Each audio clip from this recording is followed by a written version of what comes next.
Welcome, London. I'm back. Number 10, and what we can do to make London a better place, what we can do with changing some of the laws, some of the rules of what we're working with in here in order to make this city a better place and to start working within the system to make it a better place without always taxpayers' money, but allowing them to do things in the context of what we do as a city.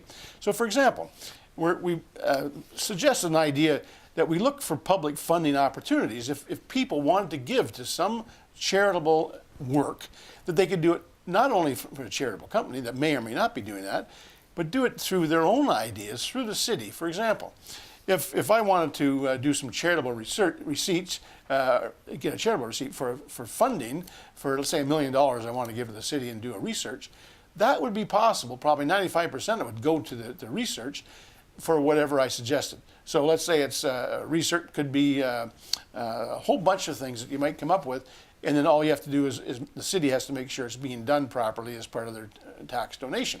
So, for example, out East London, they're looking at a cup of soup protocol that we would have one day or every day give a cup of soup to the public school systems.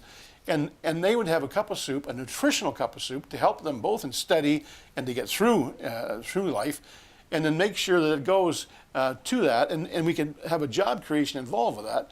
For example, we'd have local farmers would be contracted to provide the food, and we'd have some job creation there. And of course, now we'd even maybe train the students how to cook soup. We'd have competition between the schools about different cups of soup. And I think that would be an exciting time, not very expensive, but yet if 95% of the money, for example, let's say I put $100 and said I want to do the food program for the schools, it just takes 1,000 more people. And we got $100,000, probably enough to pay for what we need to do all the public schools in London. Well, isn't this interesting? So we could create the jobs, have this local volunteers involved, but the key thing is that kids would get a cup of soup to help them think, help them do their schooling, and they don't have to worry about mom and dad coming up with a bag of groceries and make sure they get it or not, because a lot of the kids now are just going to a Hamburg and having some soda, some sugar soda, and by the way, that's not helping anybody. So this would be a way of helping out the kids, making sure they get fed properly, and it wouldn't cost a lot of money, but it's outside a tax. This is something that you donate and get a tax receipt for it because of the system that we could set up. There's other opportunities. For example, you may want to give it to the library system. Well, wouldn't that be nice? We get the library system, and maybe they would come up with some new ideas how to get new funding without always increasing taxpayers' money. So they would have, like, say, a super library card, and they might want to do, let's say, from the university, I want to borrow from that with a super card. Or from the college system, I want to use that card. Right now, I can't do that. I don't have access to some of the information at the university that I might want to do my research.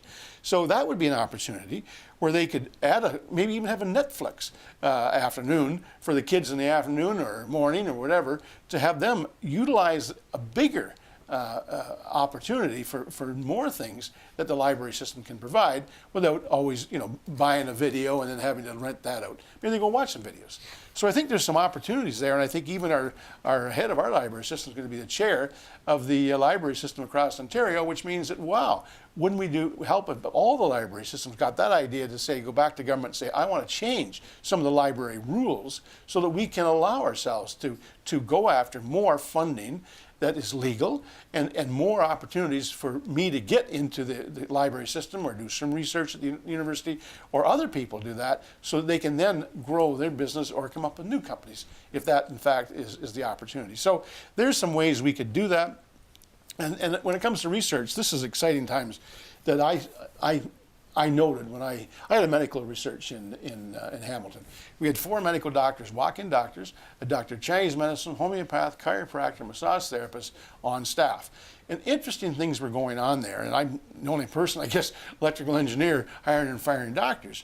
But wow, when I saw things going on there, I saw under my watch we were reversing cancer, Crohn's, fibromyalgia, gangrene, and I thought, wow, but this is outside the present healthcare system. And they had to pay. For example, one Dutch lady, she was 70 years old, came in, she had gangrene of the leg. She was about to have her leg cut off, and she came to us, our doctors, and said, is there anything you can do to save my leg? So we called up her doctor and said, listen, can you wait 10 days? We'll do our protocols on that. Nutraceutical protocols, whatever, Chinese medicine, whatever. And he said, okay, what's 10 days? So we did a protocol for her, and she had different food she was eating, a diet regime, we had some acupuncture, and we had some different nutraceuticals coming at her. And lo and behold, 9 days later, all her circulation came back in her leg.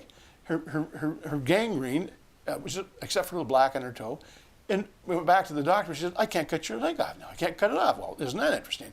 And he said, well, what happened? He said, well, we went to the nutraceutical place down the street, and they said, oh, I don't believe. And he said, I didn't believe in that. But from the Dutch lady's point of view, her cost outside the healthcare system was $500, and she wanted a senior's discount to boot. But the exciting thing is, like, wow, how do we change the medical? How do we cut down our costs from taxpayers' money all the time? Because here's a good example. Had we cut her leg off, what about her lifestyle of life with a leg cut off? She might have died on the operating table, first of all. But to cut it off is anywhere from $15,000 to $20,000 to cut a leg off, plus the hospital time. And then you have to have a prosthesis. Would that be another I don't know, year or so later? And that would be another $15,000 anyway. So there's a $30,000 protocol, plus maybe saving her life, plus the possibility of not having to walk around with a prosthesis. And it cost her $500 outside the system. So I'm looking at, there's some other research that we could do. For example, let's say it was vitamin C and vitamin K cured cancer. Let's say that was my protocol or somebody else's protocol, and we had a funder that said, I got $1 million. Rich person said, I want to see what happens, I want that to happen, and I want 95% of the money goes to that. So she or he could give that to the city and say, I want that to be done in research for cancer, let's say, for vitamin C and vitamin K. Let's see, so the city would then say, okay, and they could find a way that made that happen. So if a couple doctors could say, all right, I'm going to join together, form a company, and we're going to be a research company, and we'll take on that project, we'll take the $1 million, and we'll prove to you if it does or does not work in scientific and medical fields, and it's all legal by law. So isn't that interesting? There's a new way, because we don't have to go to necessarily the local university. We don't have to go to Ottawa to match up the funds, because they're only worried about where's the patent and who's going to get paid for it. This is something that's outside the system. It's just doing testing, and many times it's food is issues that we could take a look at. And I think those are ways we can expand our opportunity, expand our community, expand excitement about what we're doing here, other than being shut down because the rules are not as we want them today. So I'm looking at that as an opportunity to go forward and to make community, if not Canada, a better place by allowing research money, allowing a receipt, a tax receipt, which is legit, to get into a measurable opportunity. And lo and behold, we may have some great inventions done, or we may make people a lot better in their environment they're living in, and just waiting for somebody else to do something outside the country.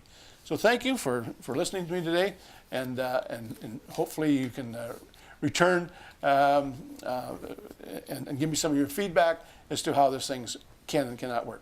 Thanks.